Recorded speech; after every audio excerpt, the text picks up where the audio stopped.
my great pleasure tonight to introduce not only a friend, but an extraordinary caregiver.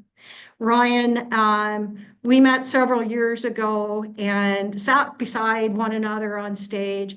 I had to follow you as a speaker, and I have never felt so nervous in my life. And yet, as I heard you speak, I went, this woman is my sister. I get her, she gets me, and I am beyond thrilled that you could give us the time tonight to share your story and your journey and to answer questions that folks might have on the call tonight. So without further ado, welcome Ryan Jolly, and do tell us, besides our kids having meltdowns, what was the good thing that happened today for you and your family? One good thing. The good thing that happened for me and my family today, we're a foster family, so we have to do annual inspections of our home. And that's always a little bit fraught. You know, when you're a new, freshly minted foster family, you clean your house like your mother-in-law is coming and you offer cookies and tea and you light a candle so it smells nice. We've been doing this for about 15 years, so we're way past that. Way past the Um, candle? we're way past the cleaning anything for anybody unless it's absolutely necessary, right? So we had a new worker come and do the inspection today, and she was a little bit on top of, kind of the letter of the law versus the spirit of the law. Mm. But the good thing for us was when I explained to her that we have one foster child in our household, the other children are all adopted, and so DCF no longer cares about them.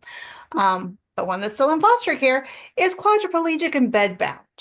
So whether my knives are locked up or not don't necessarily impact him in any way. And that if he could suddenly make his way to the kitchen and get into the chemicals, it would be miraculous. And CNN would be camped out on our lawn. We would bump Pope Leo off the front page because we would have facilitated an actual miracle. And then the rest of the inspection went just fine. So there we are. Wins. There's your win. I There's love a it. win. I love it.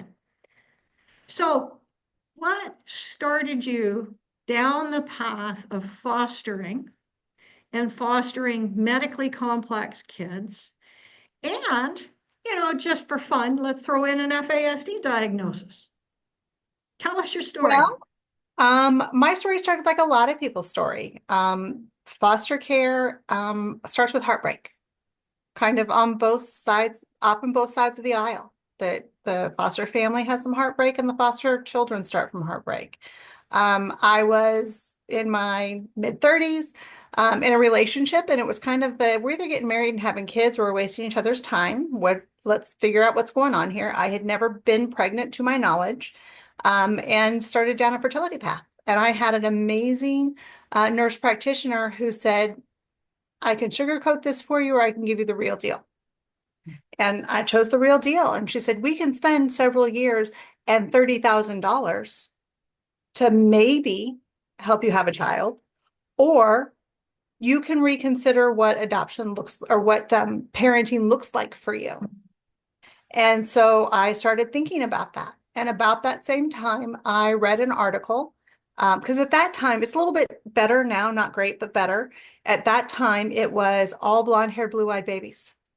It was all about, here's the infant. It's all about the birth mother. She needs to pick you and this baby. And I'd been involved in kinship care and informal kinship care for several years. And I knew that my kids didn't have to come from me or look like me to Yes. be mine. And I read an article, I want to say it was in Vanity Fair, in which the author said, or the reporter said, if you are 8 years old and in foster care, you are unadoptable. And Wow. what they meant to say was that if you are 8 years old in foster care, you will be adopted by your foster family, or you Yeah. will age out of care, statistically speaking.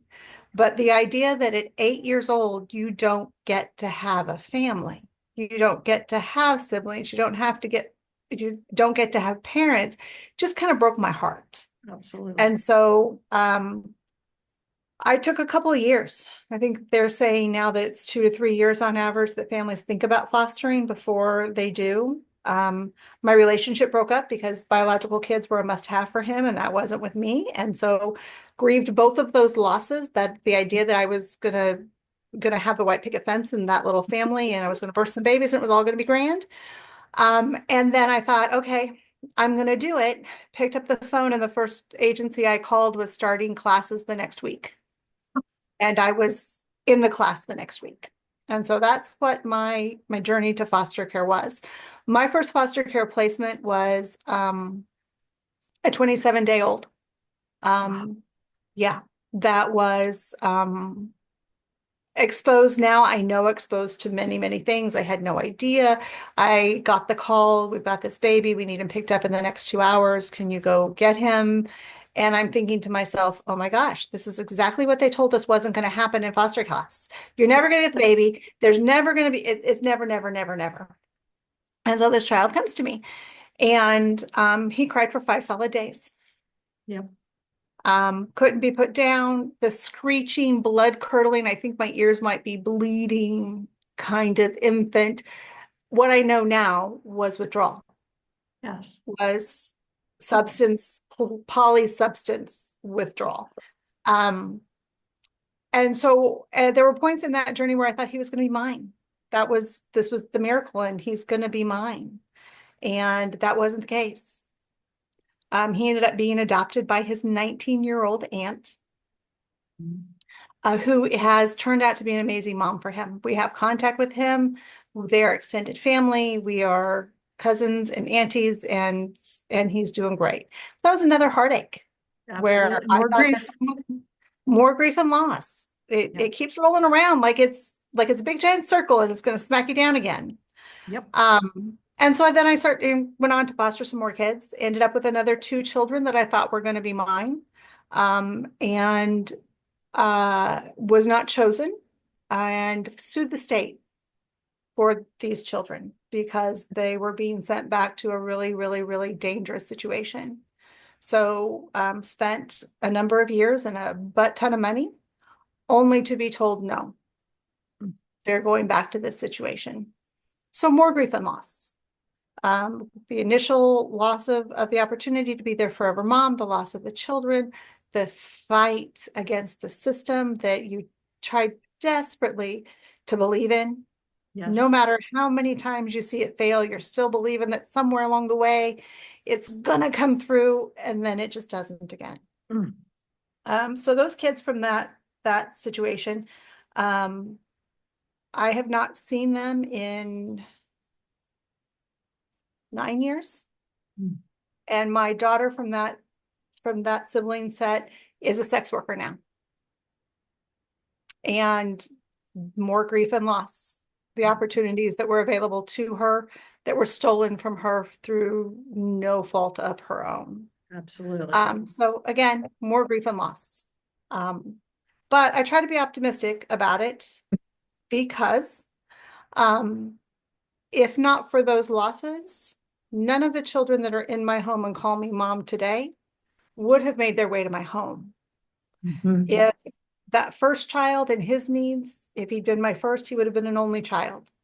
Yes. If the other two had come to my home and they had been my forever children, I would not have had the room to open Yeah. my door to my first of my true forever children, my daughter Maya.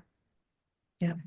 So Maya's been with me for 11 years. She's 13 years old, and she has developmental delays, cerebral palsy, a tracheostomy, all thought to be the result of a chromosomal abnormality that affects 1 in 94 million people. So if we'd hurry up and increase the global population a little bit, she would be 1 in 100 million. Yeah. So Wild. yeah. And again, in the finding the silver lining, there were lots of opportunities for Maya to have died. Yes.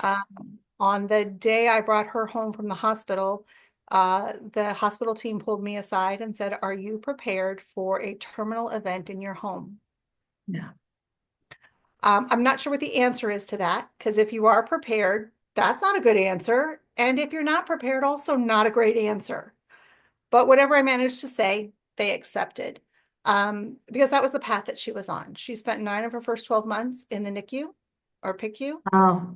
And then she was hospitalized another 16 times before she came to me at a little over 2 years old. To the point that when we started going for routine visits, the entire hospital would come in because Wow. they were used to seeing her every 3 or 4 weeks, and then she just stopped coming. They all thought she died. Oh, Ryan. So, again, in the you hope the system works and you hope the system works and the silver lining of that for me is if at any point along the way the system had done its job just a little bit better for her, I would not be her mom. A different family would have stepped in. She'd be in a different situation. She wouldn't be a Jolly. Yep. So that's my Maya. She wasn't expected, like I said, she wasn't expected to survive, but she's 13 years old and she's sassy. And I think Barb is on here and she's met Maya. Yes. To meet Maya is to love Maya. We challenge new caregivers to not fall in love with her.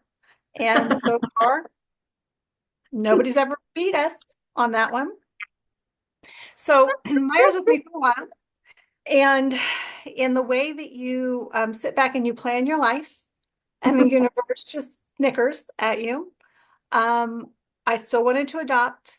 I was coming to the end of the fight over the 2 children with the state, and it was the writing was on the wall. It wasn't Yes. going to go away. But had to really take a step back. What do I want? Do Yes. I have the heart for this? Can I take another devastating heartbreak? I listened to my fair share of Adele and Yes. watched The Notebook 4 or 5 dozen times, maybe, got a couple good cries and worked through, what do I want? And I wanted to be a mom. I had room in my home and I had room in my heart. Yeah. So Maya's parents were still in the mix. Going back to them was still the primary plan. So I said, I know I had rules now. I don't want any more kids from that county that I just sued because I Yes. could do that again. My lawyer actually stopped practicing in that county. It was so awful. Um, I, Wow. I That says can't, everything. yeah, yeah. In that particular court case, the judge ordered our Department of Children and Families to refer themselves to the State Bar Association because of their behavior. And I still lost. So that speaks to the level of dysfunction. So anyway, Oh, I have not going to take kids from there. I'm not going to take kids with parental rights attached. The kids have no. got to be free and clear because I can't fight this fight anymore. I can't do that. And we need to have exhausted all relative placements because Yep. I tried to adopt twice before and family members were chosen. To my mind, one was not a great idea, one was objectively bad, and they were chosen instead. So those Wow. were my rules. And then I had,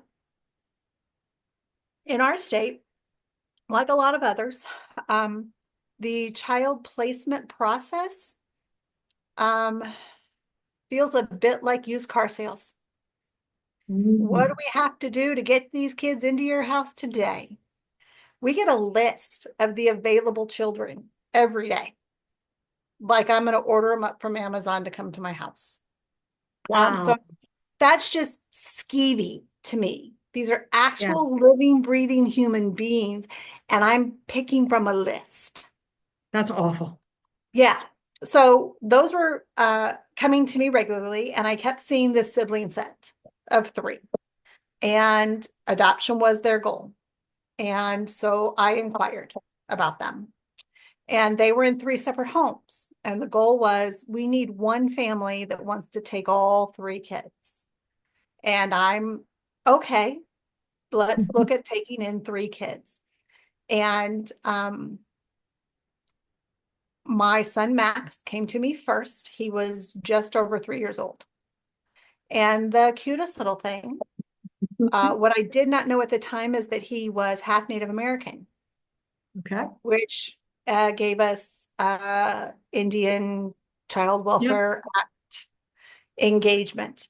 For the silver lining on that, in order to terminate rights, the state had done their due diligence and we had denials from everybody that we could think of. So Okay. that part of it, I say yes to Max. Max comes to my home. I get the red book. I open it. I'm sorry, we call them red books because it's a Yes. red binder with all their info in it. I open it up, Native American, and I thought, oh crap, here we go again. Oh, I have waded into another fight, and I didn't even know I was doing it this time. But fortunately, like I said, they had done their due diligence and he was free and clear. And so after he came to me, his sister came. There are 15 months between the two of them, oh, and that's close. that's close, very close. Um, Same bio mother, different fathers, Okay. and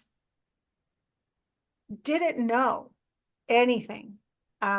I was mommy number 6 for him, and he's 3, and Wow. mommy number 8 for her, and she was 4. So all I knew, all that the social workers could tell me is it's trauma and it's attachment and it's trauma and it's attachment and it's trauma. And did we mention there's some attachment? And maybe it's attachment because of the trauma, maybe it's trauma because of the attachment, all of that. All of But it. I'd done the There was TBRI none of it. training. Yeah, I mean, I done the TBRI training. I had access to therapists. I had all the stuff, and we can do this.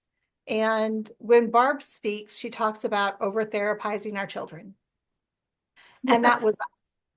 we were in individual therapy, we were in group therapy, we were in family therapy. I got a therapist. We had social skills classes. If we weren't in a social skills class, we were meeting other families from the social skills class at McDonald's to try and work on all the stuff. And none of it was working. None of it was working for us. And when I present on neurodiversity and FASD in particular, I joke that if the therapist told us, here's your problem, you're using red stickers, but it's the blue stickers that kids really respond to, off I was going to get the blue stickers. We were doing the things. We weren't half-assing it. We were doing all of the things. Even the stuff I thought was ridiculous, we were jumping in wholeheartedly and nothing was improving. We were having daily meltdowns. I thought I was failing as a parent. I thought I had been successful in parenting the other 45, 46 kids that have been in my home. I'm failing these kids. And maybe after all of that heartache, when I processed it and thought about it and changed my prayer to the universe from please let me be a mom to please send the kids that need me to be their mom to my house. Maybe that message got mixed up somewhere. Maybe the wires got crossed and these aren't the kids. I'm not supposed to be their mom because I'm failing at this. And then, as luck would have it, I needed to renew my foster care license. And at that time, we had to do X number of in face-to-face kind of things. Yes. And the only one that was available to me, because, I did it well in advance, of course. I didn't wait until the very last minute. The only one where I had childcare was this blonde chick from Minnesota that was going to talk about fetal alcohol stuff. And what does that have to do with me? I don't know any of that. I literally brought a binder and my tablet so I could like hide my tablet and catch up on my charting for the week for the patients that I'd seen, and I'm behind because I'm in attendance, but none of this is for me. And I say all the time that Barb should have started her presentation. Oh, for those of you that don't know, the blonde from Minnesota's our own Barb Clark. She should have started the presentation by saying, "Thank you so much for coming, Ryan. Pay I am here attention. to talk to you about your children. This is the part about Max, and this is the part about Diana, and here's the part where you're screwing it up because you're parenting these 2 children like you parented the other 45." And for the next 2 hours, it was a master class in here's what's going on with your kids. And so from that, I immediately sought out diagnosis. In our state at the time, there was one clinic that did FASD diagnosis. It was a volunteer clinic, and they could see 2 children per month. So in our state of 3 million people, they could diagnose 24 kids a year. And fortunately, because I'm in healthcare, I was able to understand what they were asking from me, gather the information, and get quickly to the diagnosis part. And so it took us 6 months to get to diagnosis. And Hmm. my kids were diagnosed with static encephalopathy, alcohol exposed. That clinic uses the 4-digit code. And so that's what they ended up with.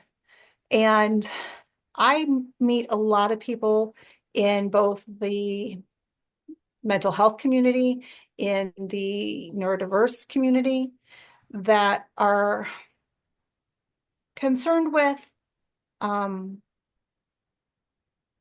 obsessed with sometimes diagnosis, whether diagnosis gives you anything, whether it is important. You're just gonna love your kids and you're gonna do your best, and that's great. What it did for me, what getting a diagnosis did for me was give me a permission structure to offer grace to every. Yes. They weren't failing as kids. I was not failing as a mom. We were Yes. each encountering something profoundly challenging Yeah. and doing our level best to survive the day. And I needed that. I Yes. needed that. Okay, this is what it is. I know it's not this. I know it's Yep. not just this. I know it's not just that. Um, a speaker and author that I like a lot, Brene Brown, talks about Yes. how we are an organizing and naming species. Our Yeah. ability to categorize our experiences is how we outrun the mastodon and how we don't eat the poison berries. And it's biological for us.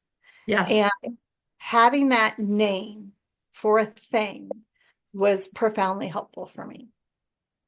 So that's my first 3 kids. Over the course of time, it became clear that the third sibling in that group was not, it wasn't appropriate for all the kids to live under the same roof again. Their trauma had been so extensive that triggering each other by proximity was no one was doing anything bad, doing anything wrong. It was I kind The of liken it, situation. yeah, I kind of liken it to you're having a fine day and then a song comes on the radio that you listen to with the boyfriend that broke your heart, and then you're off to the races again. It was like that for them. So we had to cut off contact. It was rough on Hard. my kids, so we cut Oh. off contact. Um, and so we were done. I have 3 kids. We got some really hard stuff. It's looking like Maya's gonna stay with us for the foreseeable future, and we're done. And I gave away the crib, and I gave away the car seats and all of the toys. And then I got a call in early November of 2018. I got a call for a little boy who was he was 18 months old then. At 16 months, he had been assaulted in his birth home, and left with a spinal cord injury and a traumatic brain injury. And was another one of those, we don't think he's gonna make it. And we're pretty sure he's not going to see Christmas and certainly not the new year. And so I said no. I was real proud of myself because I said, no, we're full. We are so full. The jolly Um, house is full. we're full. There is no more room at this inn. We gave away the crib. What would we ever do? We gave away the crib, right? And so they called back. And this time it was, oh, well, we know you can't, but do you have any friends? Do you know anybody? I'm like, who am I gonna know that you don't know? Yeah. I know other medical need foster parents because of you all. I'm like, no, I can't do it. And then they called back a third time.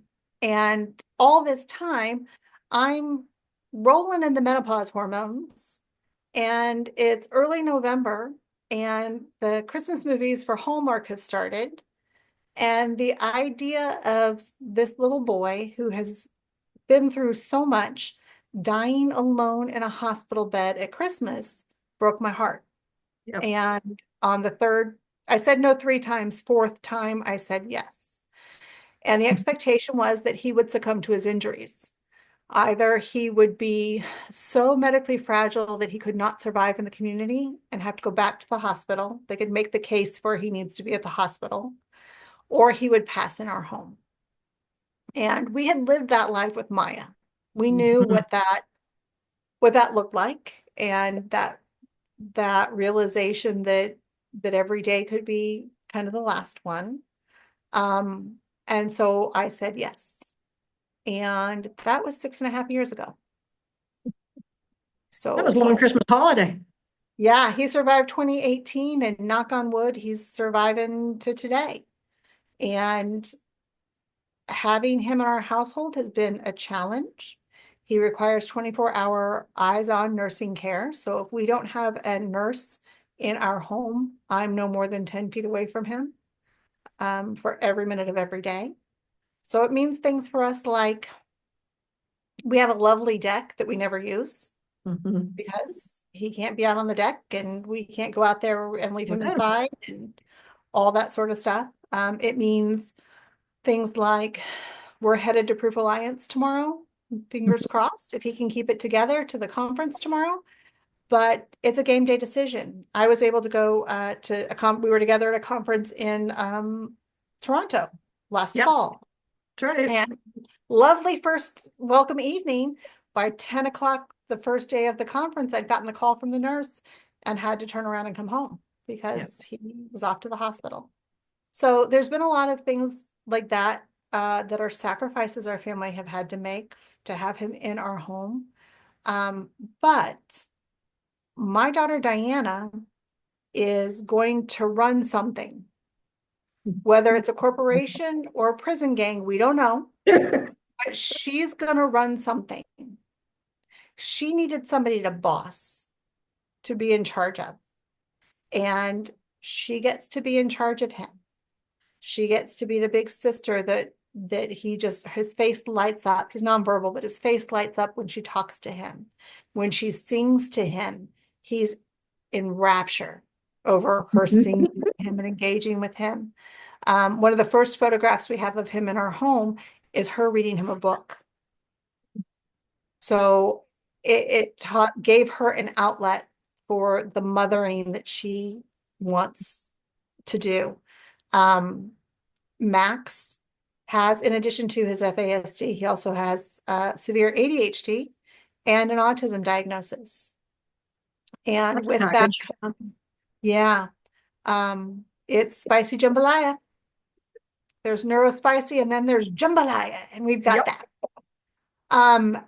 He has a naive egocentrism that's common with FASD and common with autism. Max is the star of the show, and everybody else is at best a secondary character and often just scenery in the movie that stars Max. But EJ changed that a little bit for him. This was pre-COVID, so we were going to daycare and doing all that. Max could walk into a room and not know that other people were in the room. Just his focus is so Max oriented. But once EJ came to our home, he would get in the van at the end of the day from daycare and ask how his baby was today. Oh, What did his baby do today? So oh, I say that to the extent that he is capable of it, EJ taught Max to give a shit about somebody else, which we were beginning to wonder if that was ever going to be in his wheelhouse. what a Um, gift. yeah, it's not in his top 5 gifts, No, but it's there but somewhere. there, it's there. So, and then Maya, Maya is his supervisor. She she's so funny. She's also nonverbal. She's got the intellectual disability, et cetera, et cetera. But she has to make sure that his blankets are just right. Yeah. If he's not covered up, she'll walk up to him and she'll cover up his arm. And then he gets cranky because he wiggled it out on purpose and she's covering it up again. I tell this story all the time. When he was little, I had placed him in his spot and covered him up. And apparently I had put the blanket with the picture, like the face picture, down. She stared at me as she walked across the room, stared me down, changed his blanket back the right way, and then stared at me all the way back across the room like, how many times do we have to go over this, lady? That's not how we do it. So as much of as a challenge having EJ has been for us in every conceivable way, he's brought a great deal to our family. So that's my 4 kids. Oh, my mom lives here too. Oh, because it's a jolly house. Why not? It's a jolly home. It's really fun. Yeah. I've Right. commiserated with some friends about being in that sandwich generation where you're caring for your aging parent while you're still caring for your young children. Yes. It's not as fun as a sandwich would make you think it is. Yeah, I hear you, sister. Do you think, you know, if I had a nickel for every time somebody said to me, "Oh, it's such a blessing, you're just the best thing that ever happened to your child." Do you ever want to just slap them and say, "No, this is just how my family was created"? Like, I don't feel like I'm an angel or a saint. I am grateful for the gift of motherhood via adoption, but I am not a saint. I don't want to be held to that esteem because I swear too much for it to begin with. But I don't think unless you have a loved one, whether they're your aunt, your uncle, your grandmother, your child, that's neurodiverse, and in particular, living with FASD, I don't think they truly get that these are human beings who give as much as they receive. Do you not agree? I would agree wholeheartedly. I get those kinds of comments too, and I win the lottery with my kids. My kids aren't Exactly. easy. My kids have challenges. There are hurdles that my kids have to overcome that if I had a magic wand, I would ease that path for them if I could. Yeah. But I won the lottery, and I tell my kids all the time, I waited for the very best kids Yeah. to find their way to my home. And I got the very, very best kids, and I am the luckiest mom. Now go pick up your socks and shoes like I told you 15 times, please. You know, um, yeah, but it's it's human nature. I think we've all probably heard some variation on that kind of a lot, Yeah. but I think it does. I think there's no malice behind it. I think there's no ill intent behind it. I think it's an expression of kindness, maybe a Yes. fumbled expression of kindness, but I think it does negate the fact that our children have experienced deep and profound loss. Our children are not with their first family, and Exactly. that every adoption experience, even the very best adoption experiences, start from a place of immense heartbreak. Absolutely. You know, it Amen. it is. And to acknowledge that, you know, it, don't dwell on it a lot because it's kind of No. a sad and scary thing, but acknowledge that yeah, that's where this started. Yeah. And we're all just doing our level best. Um, in the adoption community, and you are in community with Yep. hundreds of families that have built their families in various ways. Um, there's a tendency towards an adversarial relationship. The birth family, the bio family, the Yeah. first family, however you phrase that, and you, the adoptive, the second family, the forever family, are on opposite sides. Yeah. And in some cases, there's some reason for that. Yeah. There's some justifiable anger and frustration. For the most part, my EJ has the exception because that was an act of violence perpetrated Yes. against him, that I hope it was drugs. I mean, I Yeah. hope that somebody was that was the reason that circumstance occurred. But for my other children, their parents were doing the best they could with what they had. Yeah. Maya's parents in particular, they loved her, and we were engaged in family preservation, Yes. reunification for years and years and years. Her needs were beyond their scope to provide. It wasn't a lack of love, it was a lack of ability. And while I was really frustrated often with the choices they made and how long it was, all of that sort of thing, they love their child, Yeah. you know? For Max and Diana, their mom, I don't know much about their birth fathers, but their birth mom was on the street by the time she was 14. I would probably have been taking every pill and drinking every substance available to me if I was a teenager and on the streets. Absolutely. And without them having done their best to get their children to the point that they found their way to me, that's a gift. Yeah. I You, agree. you did what you needed to do to get them here. Yeah.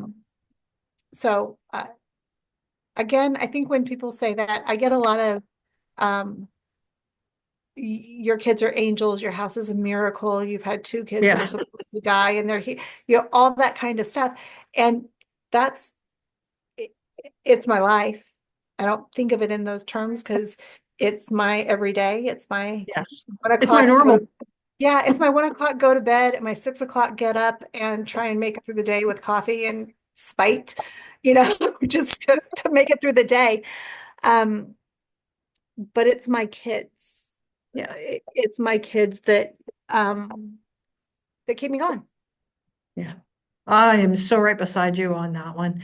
Ryan, where has this journey taken you, not just as a caregiver, but as an advocate? Um, I was never one to, I don't think I'd attended a city council meeting in my life.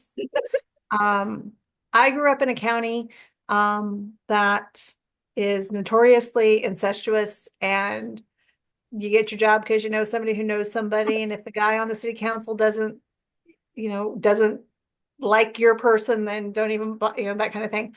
Um, and so having, again, back to that diagnosis, having an identifiable enemy, having an identifiable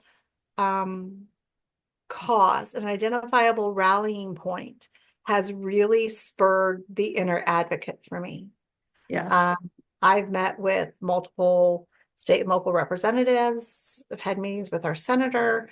I've participated in the FASD United white paper and the conference last year.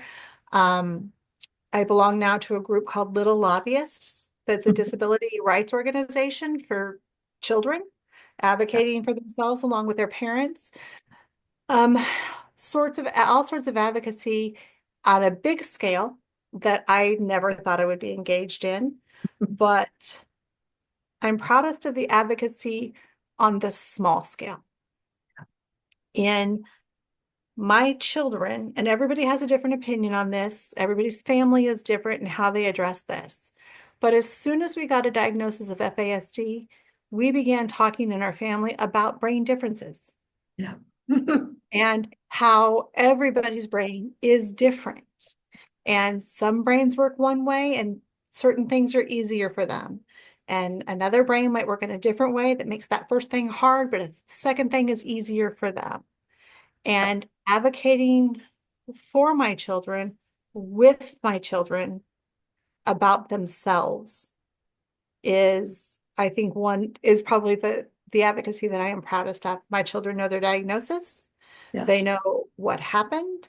They know that their prenatal exposure to alcohol makes them sort of susceptible to all sorts of addiction things, and those are Yep. probably should be no's for them.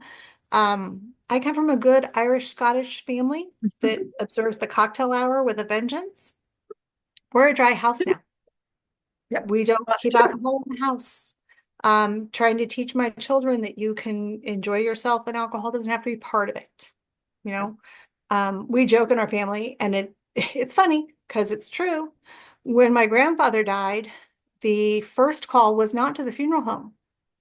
It was to Oh, the liquor store to reserve a oh, keg yep. because it was the middle of summer and nobody wanted to be bothered trying to keep beer cans on ice. So Nice. we're just going to get a keg. The Yep. second call was to the funeral home. So that's been a big advocacy within my household in the context of our larger family. Yeah. If we're going to host an event, it's a dry event. And if that's a deal breaker for you, Too have bad. fun, but it won't be Yep. here. Yeah. You See you know, next time. yeah, see you next time. That's great. So, and we've had some falling out. We've had some family that isn't down with that. And you do you, but these are Yep. my kids. This is my household. So, that advocacy within my family, within my household, it has been the hardest Yes. and the most rewarding advocacy. I love that. I not everyone would phrase that their choices and accommodations to support their kids is advocacy within their own family, but it is. And I wholeheartedly support that position. Our circle of friends and our circle of immediate family got a lot smaller very quickly, and I'm okay with that. I'm okay. I became sober 42 months ago.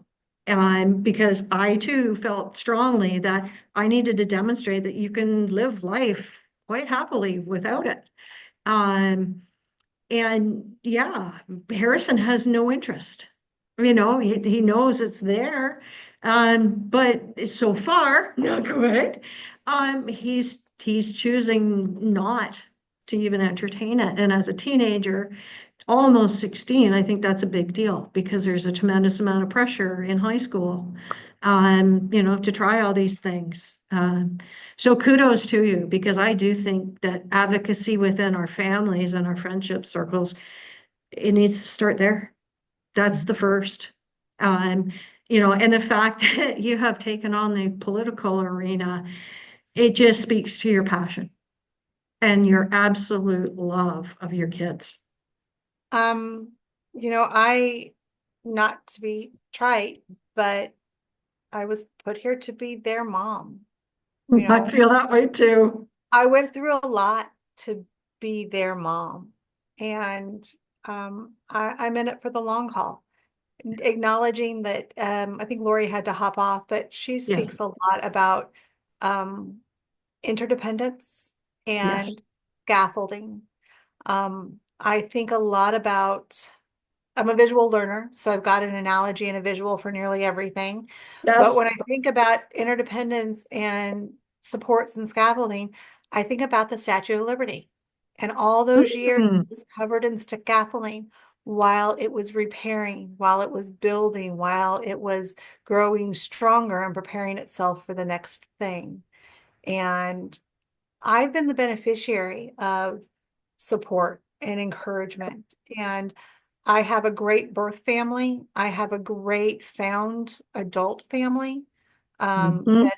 that support me. A lot of, I don't understand this. I think you're nuts, but if you're in, okay, here we go. You I know, love it. at one point, my bonus sister was talking with her husband, and one of the children in my care was having some hearing problems, and we were having them assess to see what those problems were. And so I'm talking to this brother-in-law a little bit later, and he's like, well, I went ahead and looked at sign language classes. I'm like, I why love are it. you looking at sign language classes? Well, Kim said that the baby can't hear, so I just figured we were all going to have to learn sign language. So I've had some real tremendous supports. Yeah. And I know that I can be that for my kids. I've seen it done well. I've seen it done poorly, and I can be that for my kids moving forward. What else am I going to do with my life? Join a gang? I mean, Crochet? stay busy. or I'm going to fall in with the street gang. That's what they told us in high school. So I'm staying busy. I love it. What do you think um, keeps you in the game, Ryan? How are you how are you taking care of you so that you can parent these amazing kids? What are you doing? Like, Fight, run on spite. yeah, yeah, Um, yeah. I don't get enough sleep. If there's any one thing that I could do that would benefit kind of every aspect of my life, it's getting more sleep. yeah. But when you rely on nursing, I can't go to bed.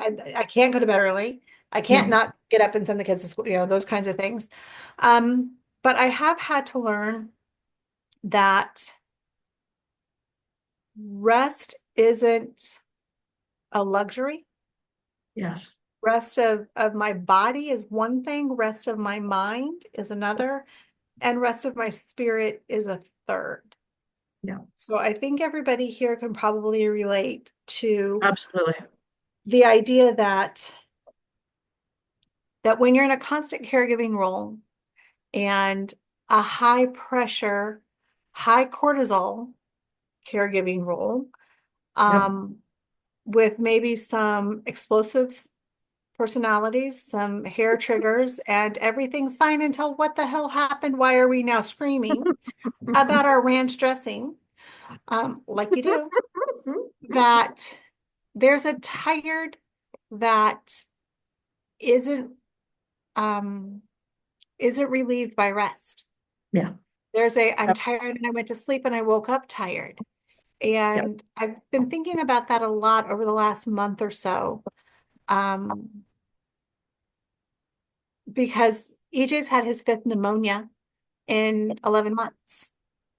We've had our fourth hospitalization. We've had, we're going to the PICU and we need to talk about DNRs. And I spoke at a conference in February where I was stupid enough to agree to discuss complex care.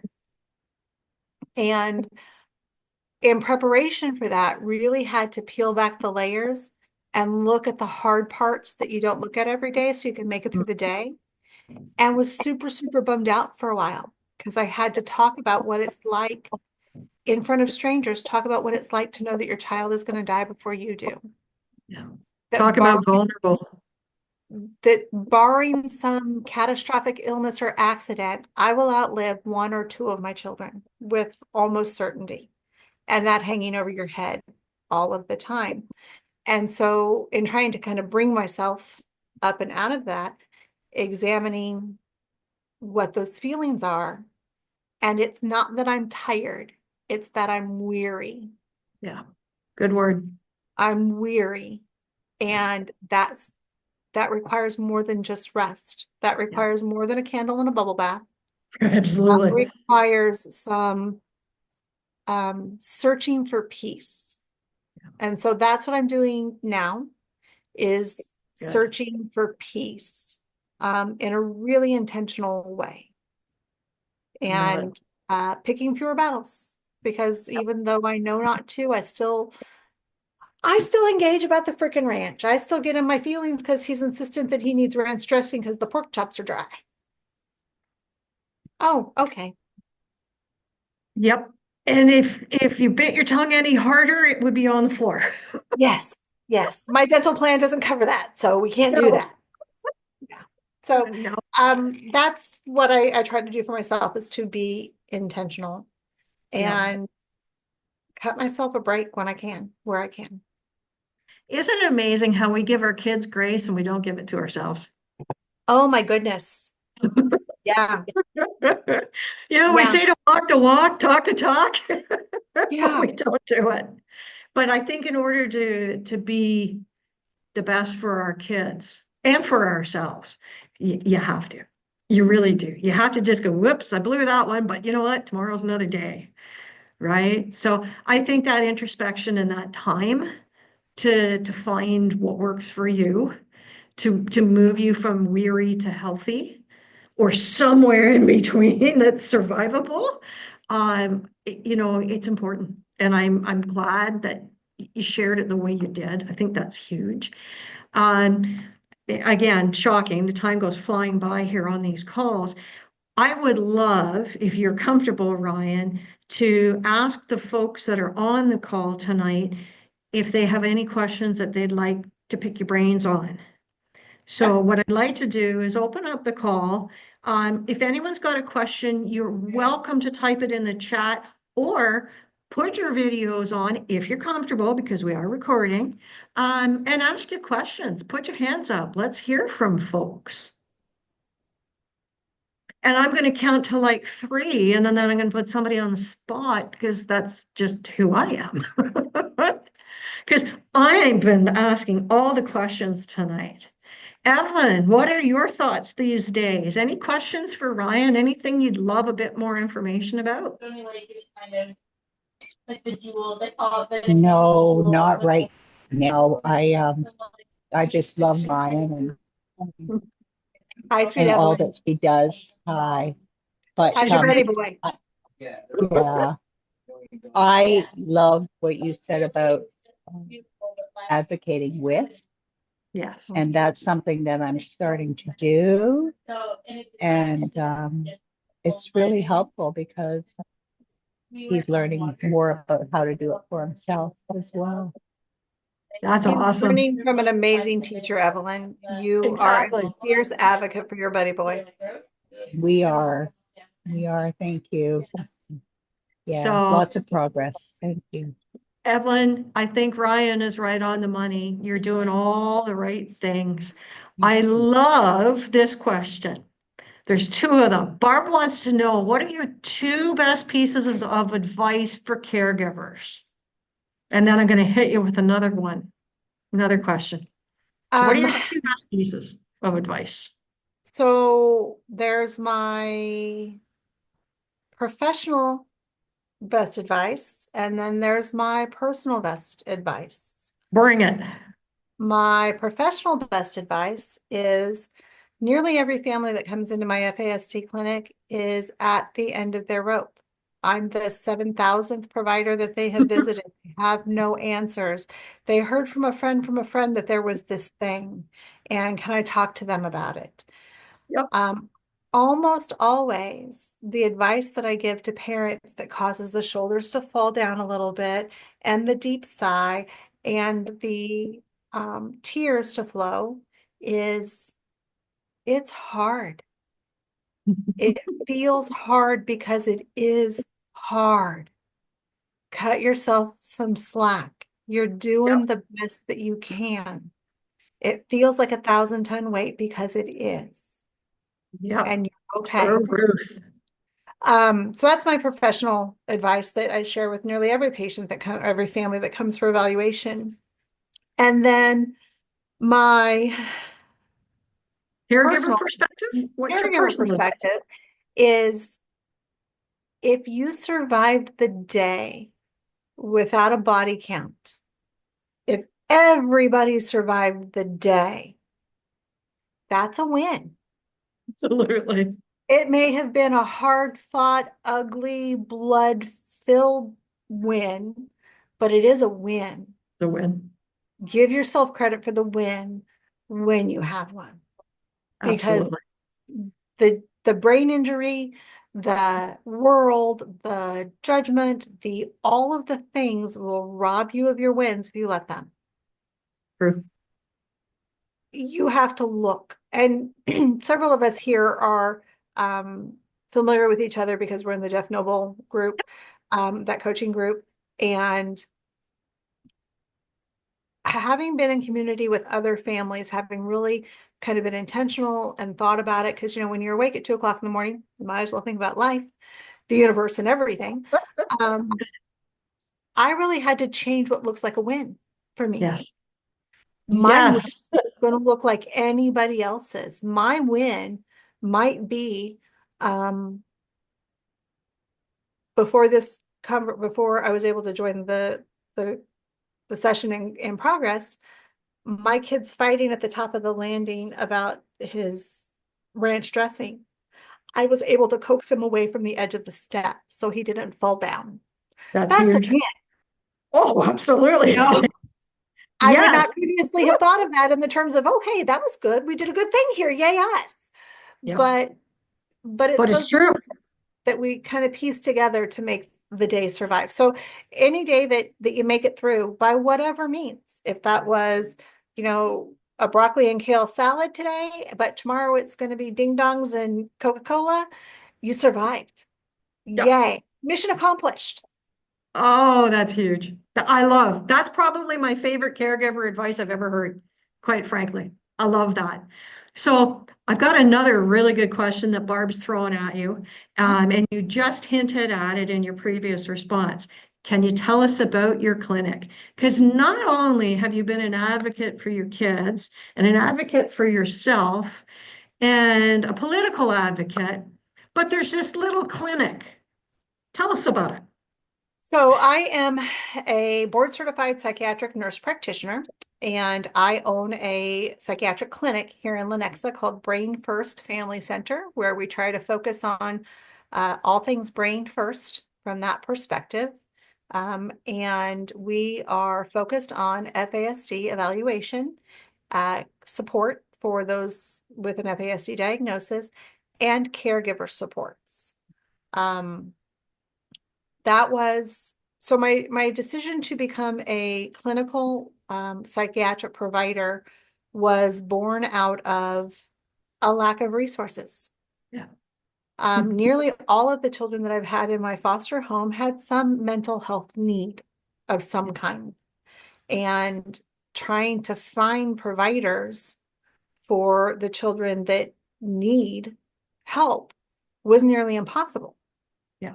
And Agreed. having been a complex care mom for a long time and looking around at the available resources for those engaged in caregiving, whether it's through informal family supports, complex medical care, you've chosen a profession where you take on other people's drama and trauma, you need slightly different advice, because the Yes. psychiatrist, the mental health provider that says, you really need a weekend away with the girls. Okay.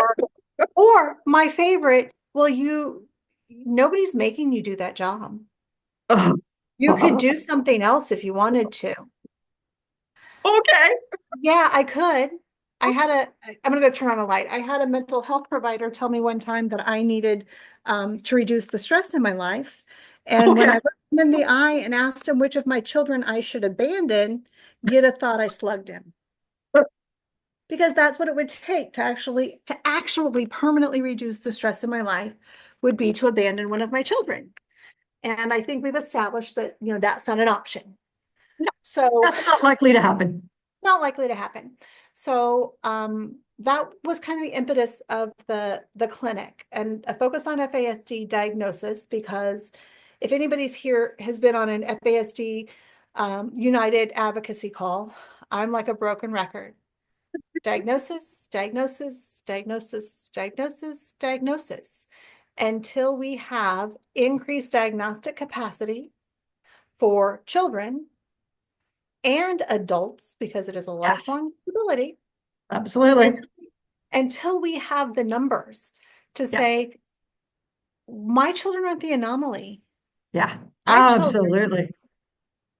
if you know 200 people, statistically speaking, you know 10 people with an FASD, and probably none of them know it. If Exactly. you know 1,000 people, then you know 100 people with an 50 people with an FASD, because math is hard. And maybe one of those 50 knows it, right? So I wanted to meet that need. Yeah. Yes, Barb, math is dumb. I agree. Math in the chat. There's Yes. Barb in the chat there.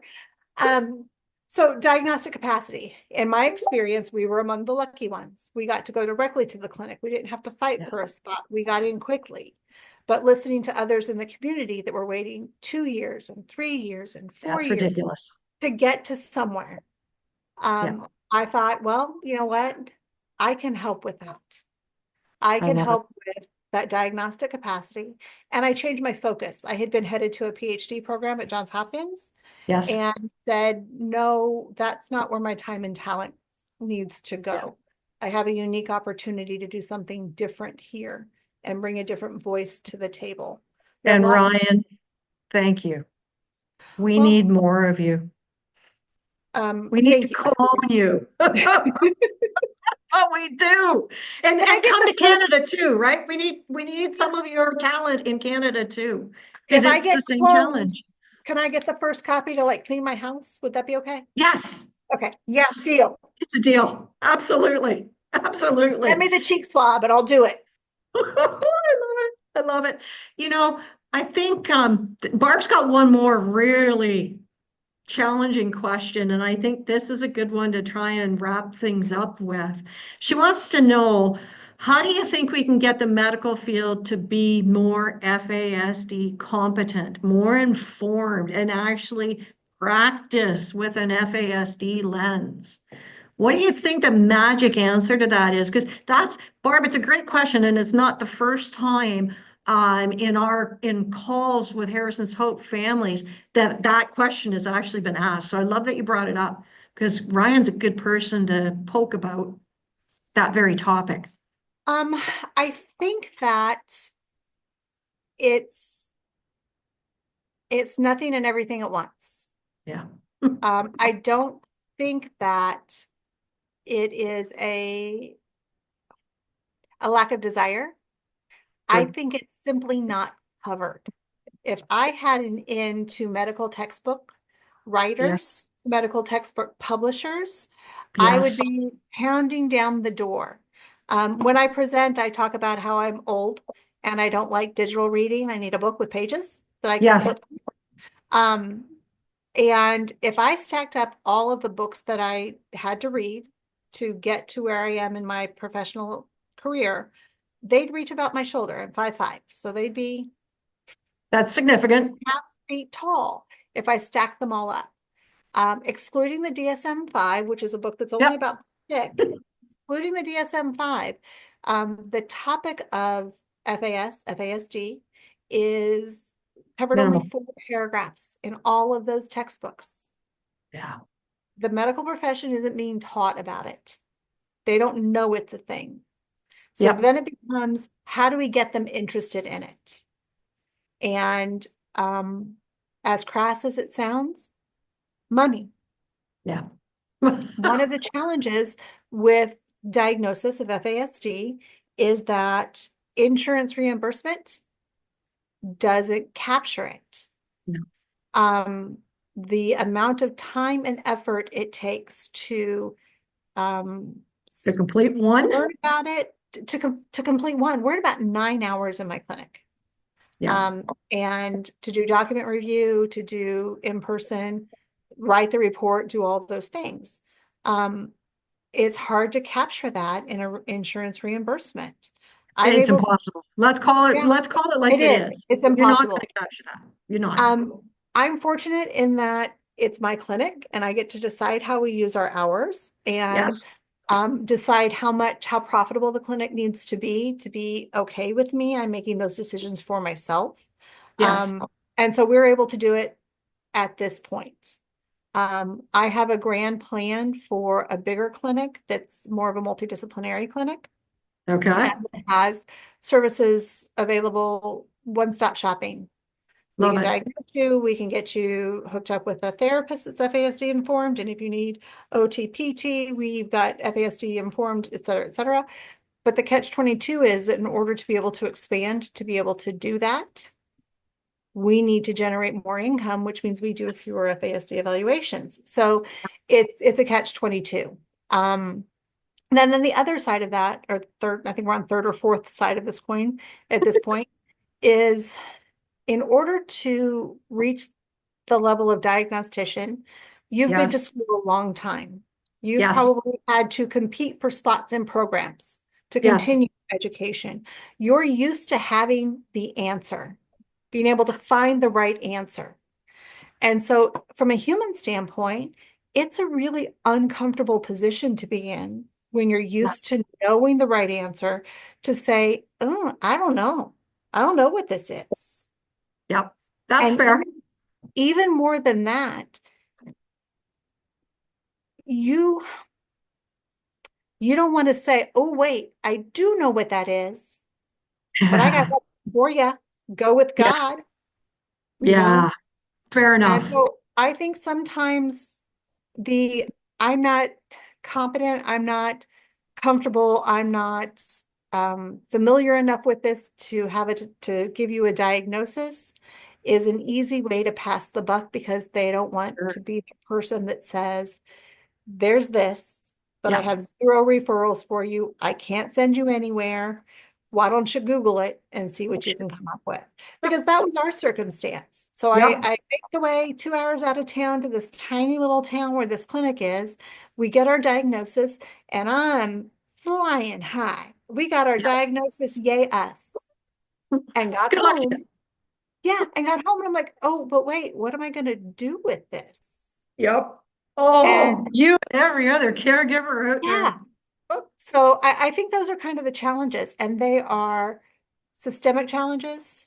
They yes. are pervasive. They're driven by money and ego and Every despair. broken system needs to be fixed to Yeah, get us yeah. there. Yeah, And where do you start? You know, yeah, which one? Which one's yeah, most important? And so it's a nothing and everything all at the same time, yeah. to my mind. Um, I think so. Having said that, I think the starting point is I'm a big fan of Doug Waite out of the Bronx. Yep. Um, he talks about um, we're at war Yeah. and we need to go to war with the army we have, not the army we want. The Yes. idea that you need a multidisciplinary clinic where you have the geneticist and you have the SLP and you've got all these people working together in conjunction is amazing, Yes. but not viable outside of an academic setting, That's not fair. outside of a university. Yeah. And it's a disservice to the patient in front of us to not call it for what it is. That's fair. You know, And you're the first person that's actually said that out loud from your well, position. I mean, it's a True. disservice. Just as I think my child deserves their story. Every Yeah. patient that comes to me deserves to know the truth about their story in a Yeah. way that they can understand at a level they can age Yeah. developmentally and otherwise that they can understand it. And it's, to my mind, and this is my 2 cents, the height of arrogance to presume that you get to be the gatekeeper of someone else's information. We talk a lot Yes. in clinic when I give a diagnosis to a family about the implications here and now for what that means Yes. in education, what that means Yep. in social negotiation. For others' lifespan. Right. We talk a lot about healthcare, Yeah. that there's what it's 420 something now and counting that are co-occurring. Were you at FASD United last September for the A second? year, so a Okay. year, yes. Okay. And it's interesting you bring that up because that's one of the things that we talk about quite openly with any family that joins Harrison's Hope is, Yeah. you know what, we're womb to tomb on purpose because this isn't going anywhere, right? Well, This is what you can expect through all the ages and stages. September 24, when they had the researchers on, Yep, our researchers gave their little presentation, they talked about a small study that they had done looking at diseases of middle age, yep, that the average onset of cardiovascular disease, hypertension, heart disease, et cetera, was like 54, 56, somewhere in that yep, range in the group of those that were exposed with PAE and diagnosed with an FASD. It was 27. yeah. So I tell patients or tell people all or families all the time in medicine, there's a phrase that goes, when you hear hooves, think horses, not zebras. Yeah, That don't look for the exotic thing, look for yeah, the average thing. Your kid exactly. is a zebra. Your doctors need to know that your child or your loved one that you have been exposed to alcohol because Yeah, that increases your chances of having the weird thing and being absolutely. know about it. So, um, yeah, so that's Ryan, about that. Thank you.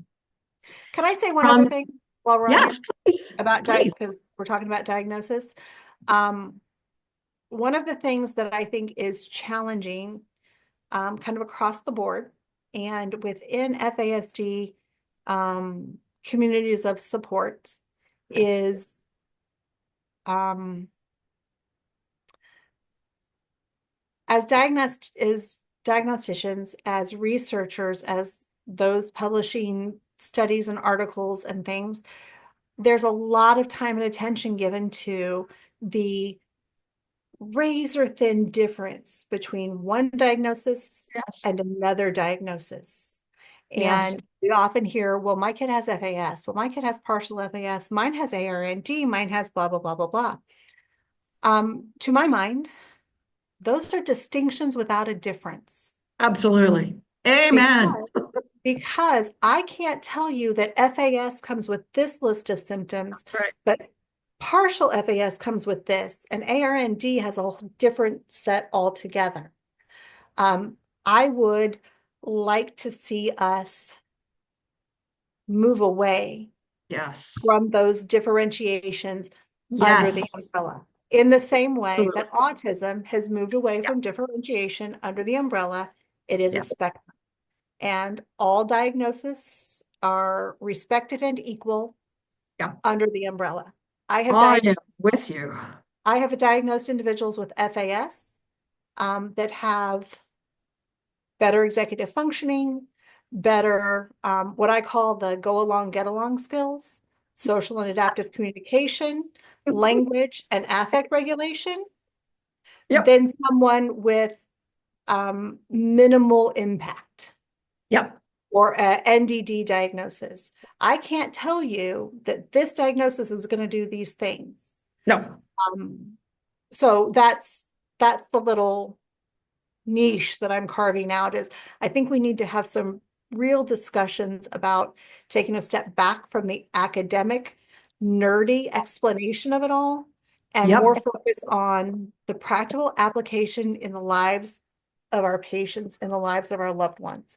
It doesn't matter what that diagnosis is when your child is in crisis in your home. Absolutely. Oh, Ryan, you are so spot on. You are singing to a choir member here. Ryan, thank you from the bottom of my heart with ranch dressing on the side. Thank you. This Well, has been if I figured out how to make a better pork chop, then we could have avoided the ranch dressing altogether. That's clearly my bad. well, thank you for the time. I know everyone on this call tonight has loved it. I know that people that will listen to the recording that couldn't make it tonight are going to be appreciative and grateful. And just like Barb Clark has said, thank you, Ryan. You rock. Have an Thank you very amazing much. evening, and thank you for your time. If I can Absolutely. give back to you in any way, anytime, you know how to find me. I Okay. appreciate it. I am honored to be in the company of dedicated caregivers, family members, and community support. I will say the same that I'm available to anybody. You can find me on Facebook at me. Yep. And I know how to get a hold of you. so. So. That's how to get a hold of me. And we have a website, brainfirstfamilycenter.com. Shoot me a message. I tell all of my patients, whether we're the diagnostic clinic for you or not, I'm first and foremost a member of this community and a mom that Yeah. is supporting loved ones with FASD. And I've got a sign hanging in my kitchen that says I get by with a little help from my friends. That's how I do it. So happy to help in any way I can. Ryan, thank you. This has been an awesome evening, and I am very, very grateful. Take care, and Yes, don't be same to shy. you. Reach Bye, out. everybody. Thanks, everybody.